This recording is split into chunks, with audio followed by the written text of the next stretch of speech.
I will give you the treasures and riches stored in secret places. Welcome back mga katiyats para sa ating treasure marker analysis. At bago tayo mag-umpisa, of course, sa mga bago pa lamang ngayon nakabisita, huwag kalimutan i-subscribe ang channel para palagi kayong updated. At meron tayong natanggap dito, napakagandang mga markers nito. At bago tayo mag-umpisa, of course, shout out muna tayo. Okay, shout out kay Bonifacio Ariula, Glenn Mario, Cirilo Jaom, B-Boy 11, Danny Flores. Shout out din kay Hyacinto Fimia, Rodel Carduna, Obligado, Elvis Gumadlas, kay Intensity, Desidrio Lamsin, Pedrito Anlangoy, Jolivin Muzo, Archie Batak, Mark Anthony Braga Official. Shout out kay Mr. Tats, kay Robert Cabonilas, Jun Tox, kay Kaunray Hibawan, John Sans TV, kay Arcadio Angkon, Raul Tangia, Ronnie Lucas, Simi Murillo, Rico Mausisa. Lastly, shoutout kina Edgar Lagarto, Nicanor Angel, Rich Jean Sanchez, JC Forte, at kay Jessa, at sa mga hindi nabanggit na mga pangalan, shoutout sa lahat. Okay mga katiyats, ito yung video na padala sa atin na pagkaganda. Merong triangulation of markers. Hayatin muna tingnan ang video na ito at saka tayo mag-analyze pagkatapos nito.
Alright, magandang buhay mga katiyats. So ito na, umpisahan na natin to.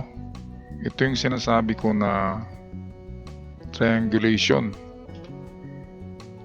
Sign siya na merong tatlong bato diyan sa area at ang isa ay may laman. Okay, yan ang pagkakaiba ng triangle sign na ginuhit na ganyan na magkarugtong at triangle ng mga dots. Ang triangle ng mga dots, nagsasabi siya ng mga malalaking marker na tatlo sa lugar. At ang treasure ay nasa gilid lamang or under sa isang bato na nariyan sa lugar nyo. Kaya ito ang gawin ay, ang perimeter niyan, mga 20 to 30 meters, tingnan nyo kung saan yung mga counter sign diyan. Ito yung nagsisilbi na parang trail marker. Nagsabi siya na punta kayo sa unahan. Ngayon ito, tingnan nyo kung merong butas yan mga katiyets. Parang nakatingin yan doon ang butas papunta doon. At doon sa unahan may nakita ko doon na bilog malaking bato. Kanina sa video. Kaya sa palagay ko na roon. Kasi hindi yan ilalagay ng hapon dito sa lugar na may marka. Kasi madali matagpuan yan. Hukayin lang ang harapan nito ay kuhang-kuha na yan kung tayo ang naglagay ng marker dyan. Pero kapag hapon, advance talaga mag-isip mga hapon na yan. Okay, kaya puntahan natin ito yung bato na nakita nyo doon sa unahan at napakaganda nito. Ito, nagsasabi ito ng treasure at the right. Ito treasure yan, pero at the right papunta doon.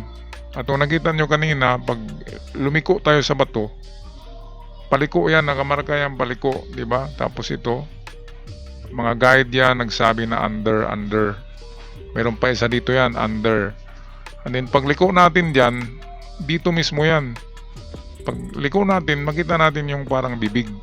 Ito yan, di ba? Ayan o. So yan, bibig ng pating yan. So ibig sabihin ay dito na yan. Ito parang malakas ang vibration ko na narito talaga. So treasure in front, itong parang ulo ng pating. Narito pa yung parang mata niya, kaya dito talaga yan. Lakihan nyo lang ang hukay dyan, ay siguradong meron kayong tatamaan dyan. 2 to 3 meters deep. Dig muna, of course, sa harapan. So 2 meters kasi 3 meters yan, kaya umpisa tayo sa 2 to 3 meters dito sa harapan. Okay, at kapag wala sa 2 to 3 meters, huwag kayong sumurinder. Dito naman tayo sa 4 and 5. Kunti lang ang pagitan, 1 metros lang. So 4 and 5 meters. Yan lang. Kasi ang 5 ang pinakamagandang distansya kapag mga ganyan. Ang sign kasi kanina yon, itong dito, sasabi siya ng treasure at the right side. Kaya hindi malayo, nasa right side lang talaga papunta diyan. Dito lang yan, hindi yan malayo. Okay, hindi na tayo lalayo, hanggang 5 lang. Ito yung sign sa likod nakarugtong. Ito yung saan na ba yung T na may dot? Ito yata yon. Nagaganyan yan, dot. At nagturo din pala siya pababa. So hindi ito isang item lang. Meron dito sign na entrance na gaganyan. Kaya ang entrance na yan ay hindi yan dyan mismo. Okay, kasi mayroon distansya yan. Ngayon ang distansya niyan ay dito yan papunta. 3 and 5. Ganun pa rin, 3 and 5 lang dyan. Yan, sa harapan. Kaya adjust lang kayo kunti kasi kanina ay dito kayo naghukay sa pinakagilid ng bato. Okay, wala dyan kasi madaling mahanap. Kaya nilalayo ng hapon. So 3 and 5 meters entrance. Okay, entrance. Ibig sabihin mayroong tunnel. Okay, medyo malalim-lalim siguro yan kasi kanji sign yan. Ito yung distansya natin, 5 and 3 meters. Okay, so dito lang ang hukay mga katiit. So ito 3, 5 meters yan. Dig lang muna at kapag tatamaan nyo yung lupa na malambot, backfill, yun ang backfill sa entrance. At itong dito naman kanina, di ba, merong parang nagaganyan na bibig. Itong dito ay parang ulo ng pating, di ba, nagaganyan. So dito yon sa harap mismo nito. Para kasing may ilong yan diyan nagaganyan. Okay, at ito yung ibig sabihin nun. Ito, treasure at the right side. Sa right side ang item ito. Okay, kaya maganda. Maganda talaga. Ito yan. Ito yung harapan ng ating pinakamagandang prospect. Yan. Yan ang pinakamaganda. Pangalawa na yung sa may entrance to tunnel. Sa palagay ko kasi entrance to tunnel, yun na yung entrance to the bunker. Malalim yun.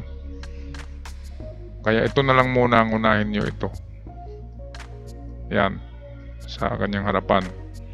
2 to 3, kung wala, 4 to 5 meters distance. Okay, patuloy tayo.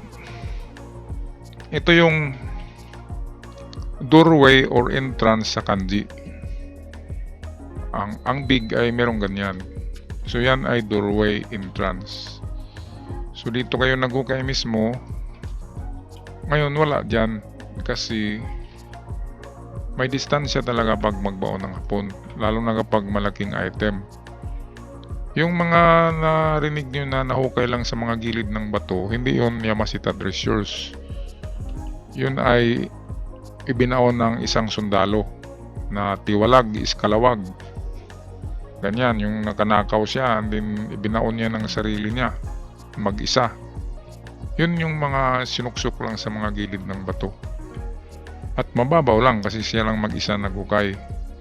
Ngayon ito kasi Yamashita Treasure Sign yan, doorway, entrance, or opening of tunnel. Pero hindi dyan, in front. So dito yan papunta sa front. Estimate natin kanina, 3 and 5 meters distance. Sa palagay ko, ito yung entrance ng bunker. Malalim yan. Yung giveaway nandun sa nguso, sa parang ilong ng pating. Okay, so dito naman tayo, last. Ito, hindi na tayo pupunta sa malayo.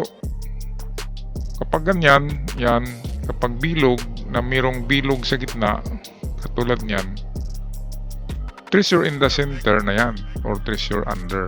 So, kung dito yung bato, may marka dyan, na bilog, may dot, sa baba ng bato na ito. Kaya, ukahin nyo na paganyan, L. Lagyan nyo lang ng mga timber na tukod, baka babagsak ang bato. Okay, manigurado lang kasi walang pagsisising nahuli, mga ka-TEDs. So, treasure under yan, treasure on the spot. Kung hindi under, yan, tama yung ano nyo kasi matulis to. Pwede rin sa puwitan yan, kapag hugis palaka yan, kung nakaganyan yan, ang tayo ng bato, ayan. Kapag ganito na bato, ang una ay ang puwitan kaagad dito. Ang pangalawa ay dito sa kanyang harapan. Pangatlo ay sa kanyang tiyan. Yan lang, tatlong hukay lang kapag mga ganyan na bato na parang palaka. Pero dahil meron siyang bilog at dot in the center, so treasure under talaga yan, dito yan sa baba. Sa ilalim niya, treasure under. Okay, so yan lang mga katiyat sa aking partial analysis. Gamitan nyo na lang ng inyong mga dowsings, pendulum, japwand at aurameter. Meron nga pala akong paraffol ngayong Pasko sa aking, doon tayo magkita-kita-kits sa aking channel na Good News Daily TV. Kasi hindi pa rin yun na-monetize, ang tagal-tagal na. Kaya atin muna yun i-monetize para meron tayo palaging paraffol. Okay, napakaliit ng mga views ko, napakaliit ng ating mga revenue. Kaya ang paraffol ko ay 2 beses na lang sa isang taon. At kapag tataas ang aking revenue, of course magiging 3 times a year na yan. So in every 3 months, katulad noon, every 3 months meron akong paraffol. Okay, kaya dapat mabalik natin yung lakas at sigla ng channel ng The Surigao-san para maraming makinabang. Saan ba kayo makakita ng mga merong paraffol para sa mga treasure hunters? Meron na akong inihanda, magagandang dowsing. Papakita ko sa inyo bukas sa aking vlog. Okay, so ako'y magpaalam na. Maraming salamat. God bless you all at ingat.